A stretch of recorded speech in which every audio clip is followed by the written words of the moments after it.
नमस्कार दोस्तों, मेरा नाम है श्रृंगार और आज मैं आपके लिए लेकर आया हूँ लाफिंग गैस से जुड़ी कुछ बातें।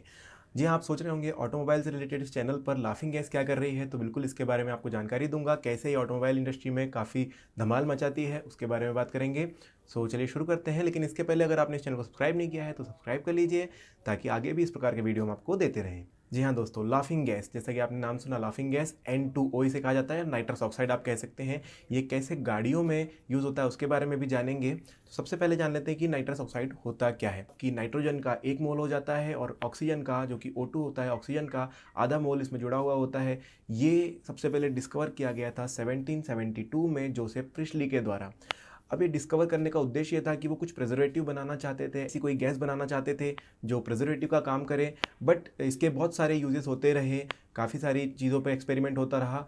अंत में वर्ल्ड वॉर 2 में क्या हुआ कि जर्मन्स जो थे उन्होंने यूज़ किया इसे अपने प्लेन्स में, एक एयर के रूप में, एक एयर फ्यूल मिक्सचर के रूप में इसे यूज़ किया गया अपनी जो प्लेन्स हैं उनकी क्षमता बढ़ाने के लिए प्लेन इंजन में। सो जानते हैं कि जर्मन्स ने जो इसे यूज़ किया है वो किस प्रकार से ये उनके काम आया और किस प्रकार से उसने परफॉर्मेंस प्लेन्स की अच्छी की। तो इसे जानने से पहले आपको थोड़ा सा इंजन के बारे में नॉलेज चाहिए होगा। बेसिक नॉलेज में आपको थोड़ा बहुत बताता हूँ कि किस प्रकार से इंजन काम करता है।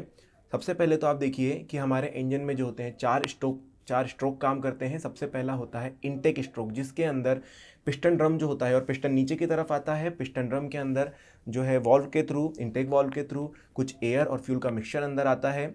इसके बाद होता है कंप्रेशन स्ट्रोक, जिससे जो पिस्टन वापस ऊपर की तरफ जाता है और कंप्रेस करता है उस एयर फ्यूल मिक्सचर को, ताकि वो एक रिच मिक्सचर बन जाए। उसमें फिर होता है स्पार्क प्लग, स्पार्क उसको स्पार्क करता है। या फिर आप देखेंगे डीजल इंजन्स में तो थोड़ी सी अलग बात हो जाती है, उसमें सिर्फ एयर इनटेक होती है और फिर फ्यूल इंजेक्शन हुआ करता है। तो जैसे ही पेट्रोल इंजन की अगर बात करें, जैसे ही स्पार्क होता है वहाँ पर एक बहुत बड़ा बूम, या आप विस्फोट उसे कह सकते हैं, विस्फोट होता है, जिसकी वजह से पिस्टन को वापस धकेला जाता है। वही विस्फोट ये कॉज करता है कि पिस्टन वापस जाए, पिस्टन वापस से नीचे की ओर जाता है। और फिर फोर्थ स्ट्रोक में, तो ये इसे कहता है, जो स्ट्रोक है थर्ड स्ट्रोक जिसमें पिस्टन को पीछे धकेला गया विस्फोट के द्वारा, उसे कहते हैं पावर स्ट्रोक या कंबशन स्ट्रोक। और इसके बाद आखिरी स्ट्रोक होता है, तो उसमें जो एग्जॉस्ट गैसेज, जो जलने के बाद जो बर्न गैसेज होती है पिस्टन ड्रम के अंदर, उसे बाहर निकाल दिया जाता है। तो ये 4 स्ट्रोक होते हैं। सो अब हम जानते हैं कि इंजन के बारे में जो हमने जानकारी ली, वहाँ पर नाइट्रस ऑक्साइड का क्या यूज़ है। तो देखिए, कंबशन जो हो रहा है, पावर स्ट्रोक जो हो रहा है, जिसमें एयर और फ्यूल जो मिक्सचर है वो जल रहा है, उसके क्या अलग अलग तरीके हैं, कैसे उसे और बेटर बनाया जाता है। देखिए, हमेशा जो होता है, एयर आती है, फ्यूल मिक्स होता है, उन दोनों को फिर चेंबर में डाला जाता है, पिस्टन ड्रम में डाला जाता है, वहाँ पर ये जलते हैं। तो इसको और बेटर बनाने के लिए और भी ज़्यादा अच्छा बूम, और भी ज़्यादा अच्छा विस्फोट हो, जिससे ज़्यादा पावर आपको पिस्टन में मिले कम जगह पर, तो उसको कैसे किया जाता है। 3 इसके अलग अलग तरीके होते हैं। सबसे पहला होता है टर्बोचार्जर। टर्बोचार्जर में आपने काफ़ी बार सुना होगा कि टर्बोचार्ज आजकल व्हीकल ज़्यादातर यूज़ करती हैं।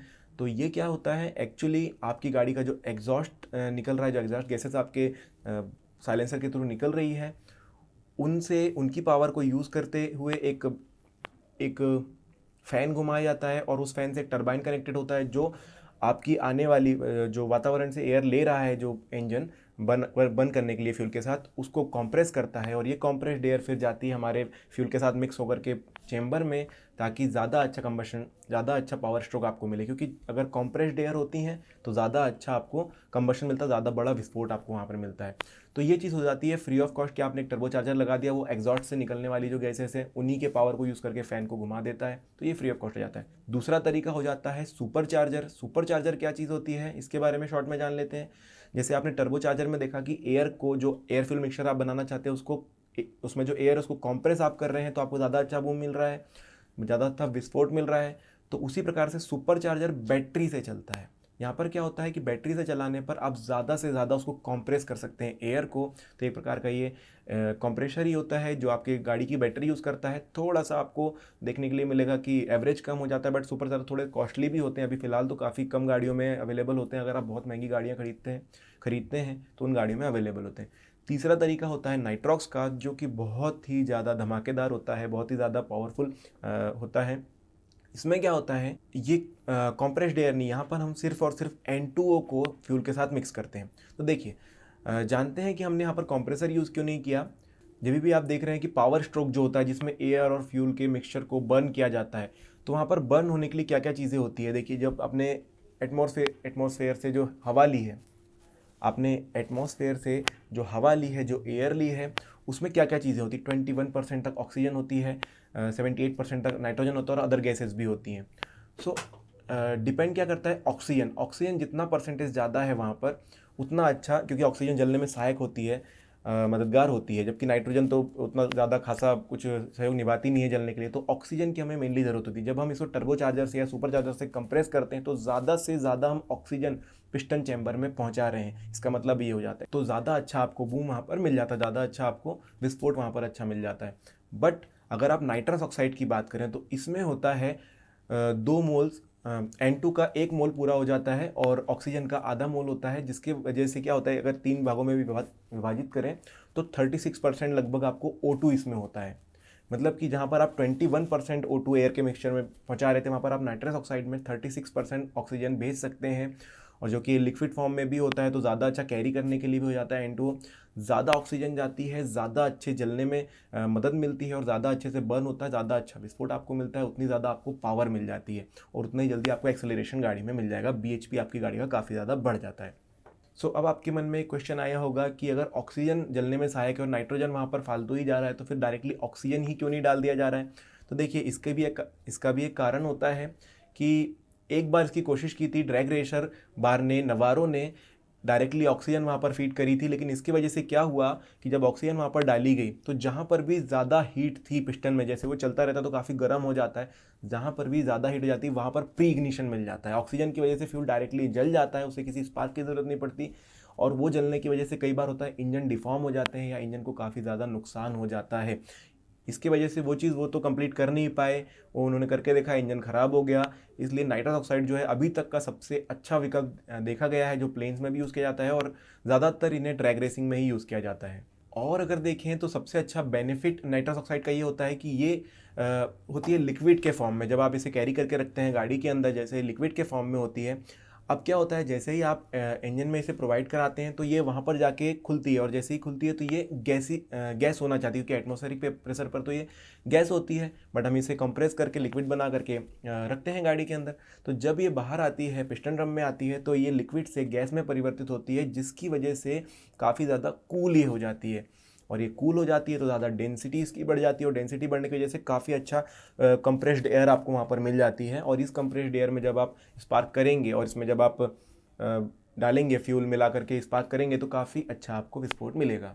अब देख लेते हैं क्या क्या इनकी मेथड्स होती हैं। बेसिकली 2 मेथड होती है इसको डिलीवर करने की इंजन में, एक होती है ड्राई मेथड और एक होती है वेट मेथड। तो ड्राई मेथड की सबसे पहले बात कर लेते हैं। ड्राई मेथड में अगर आप देखेंगे तो एक जो पाइप होगा वो डायरेक्टली नाइट्रस ऑक्साइड को इंजन में डालेगा, और जो फ्यूल है उसको फ्यूल इंजेक्शन की सहायता से इंजन में प्रोवाइड किया जाएगा। जैसे कि ज़्यादातर गाड़ियों में भी आप देखते हैं एयर अपने आप पिस्टन में एयर को जो है एयर इनटेक के द्वारा पिस्टन ड्रम में लाया जाता है, पिस्टन चैम्बर में लाया जाता है, और वहाँ पर फ्यूल इंजेक्शन लगा करके फ्यूल वहाँ से डाला जाता है, जो कि डीजल इंजनों में तो कॉमन होता है, पेट्रोल इंजन में अभी आने लगा है। यही चीज़ होती है। नाइट्रस ऑक्साइड जो होती है उसे पिस्टन ड्रम में डाला जाता है और फिर फ्यूल छिड़का जाता है। तो ये हो गया ड्राई, क्योंकि वो ड्राई अवस्था में आती है पिस्टन ड्रम में, इसलिए ड्राई हो जाता है। वेट डिलीवरी मेथड क्या होती है कि आपने कार्बोरेटर की सहायता से या किसी और तरीके से जो नाइट्रस ऑक्साइड है उसमें फ्यूल को मिला दिया, फ्यूल और नाइट्रस ऑक्साइड का मिक्सर बना दिया, उसके बाद आप इसे पिस्टन ड्रम में पहुंचा रहे हैं, तो ये वेट हो जाता है। दोनों में ही काफ़ी सिमिलैरिटीज़ हैं और दोनों में काफ़ी अच्छा कंबशन आपको देखने के लिए मिलता है। अब एक तकनीक होती है, एक और टर्म इससे जुड़ा हुआ होता है, वो है पर्ज या फिर शुद्धिकरण। तो ये क्यों ज़रूरी होता है, देखिए जैसे आपने गाड़ी में अपनी लगाया हुआ है नाइट्रस ऑक्साइड, साथ में आप कभी अच्छा एवरेज निकालना चाहते हैं तो आप एयर पे चल रहे हैं, एयर फ्यूल मिक्सचर के साथ चल रहे हैं। अब आपने बटन दबाई, जैसे आप बहुत सारी मूवीज़ में देखा है, बटन दबाई और नाइट्रस ऑक्साइड का वहाँ पर कनेक्शन होता है और फिर एकदम से आपको बूम मिलता है, आपकी गाड़ी एकदम से एक्सेलरेट करने लगती है काफ़ी अच्छा। तो शुद्धिकरण वहाँ पर सबसे ज़्यादा मायने रखता है। इसके लिए क्या किया जाता है शुद्धिकरण के लिए, देखिए अगर आपने शुद्धिकरण नहीं किया, मतलब अगर पाइप में जो नाइट्रस ऑक्साइड एकदम एज तक नहीं भरी हुई है, जैसे आप बटन दबाए तो वहाँ से नाइट्रस ऑक्साइड निकलना शुरू हो, अगर वहाँ पर थोड़ी भी एयर होती है, सो जब आप बटन दबाएंगे, जब भी आप नाइट्रस ऑक्साइड को लिंक करेंगे अपने इंजन के साथ, तो वो जो बची हुई एयर है वो वहाँ पर सबसे पहले जाएगी, जिसकी वजह से आपको थोड़ा सा लैग मिलेगा। वो लैग ना मिले इसलिए इसे पर्ज किया जाता है, इसे शुद्ध किया जाता है। उसके लिए सिर्फ इतना किया जाता है कि पीछे से नाइट्रस ऑक्साइड को छोड़ा जाता है, इस समय तक छोड़ा जाता है कि कुछ प्लम्स निकल के आते हैं, कुछ बबले निकल के आते हैं ऊपर, फिर देखा जाता है कि नाइट्रस ऑक्साइड निकल रही थी। इसलिए आपने ज़्यादातर देखा होगा कि एक काफ़ी ज़्यादा एयर निकलती हुई दिखती है जब भी इसे चालू करते हैं नाइट्रस ऑक्साइड को, या फिर कार जब भी शुरू होने वाली रहती है। ड्रैग रेसिंग अगर आप देखते हैं तो उसमें ये चीज़ देखी जाती है कि जब भी आप गाड़ी को रेसिंग पर ले जाने से पहले पर्ज किया जाता है, काफ़ी सारी गैसेस ऐसे बहुत ज़ोर से निकलते हुए दिखती हैं। वो सब चीज़ें शुद्धिकरण के लिए होती है, ताकि आपको लैग देखने के लिए ना मिले, जैसे ही आप चाहें तुरंत आपको एक अच्छा खासा एक्सेलरेशन मिले। अब देख लेते हैं कि यूजेस कहाँ होते हैं। देखिए यूजेस काफ़ी लोग ऐसे भी कर सकते हैं, काफ़ी कंट्रीज़ में से बैन भी किया गया है, कुछ कंट्रीज़ में बैन नहीं होता है, लेकिन काफ़ी एक कॉस्टली होता है, इसकी वजह से लोग यूज़ नहीं करते हैं और इंजन पर खासा इसका असर पड़ता है, काफ़ी डिफेक्ट्स इंजन को दे सकता है। जैसे कि अगर आपका इंजन सिंपल इंजन आप एयर फ्यूल के लिए बना हुआ है और फिर नाइट्रॉक्स लगाते हैं तो उसकी क्या स्ट्रेंथ है उस पर डिपेंड करेगा। अगर स्ट्रेंथ अच्छी नहीं है तो वो जल्दी डिफॉर्म हो जाएंगे, और इसके लिए जो बेसिकली अच्छे इंजन अगर बने हुए हैं तो फिर काफ़ी अच्छा आपको रिजल्ट मिल सकता है। सो ज़्यादातर ड्रैग रेसिंग में इसे यूज़ किया जाता है, जहाँ पर इंजन को काफ़ी कम समय के लिए चलाना होता है, थोड़ी सी ड्रिफ्ट के बाद। कॉस्टली होने की वजह से, क्योंकि आप अगर 5 से 6 पाउंड लेते हैं तो उसको आप गाड़ी में 5 से 6 किलो रखा हुआ है तो उसका यूज़ लगभग 2 से 3 किलोमीटर के लिए ही हो पाएगा। इसलिए ड्रैग रेसिंग में ज़्यादा यूज़ करते हैं, क्योंकि इतनी महंगी चीज़ आप अपनी गाड़ी में लगाकर तो चलाना नहीं चाहेंगे। इसके अलावा ड्रिफ्ट रेसिंग में ज़्यादातर ये चीज़ें यूज़ होती है।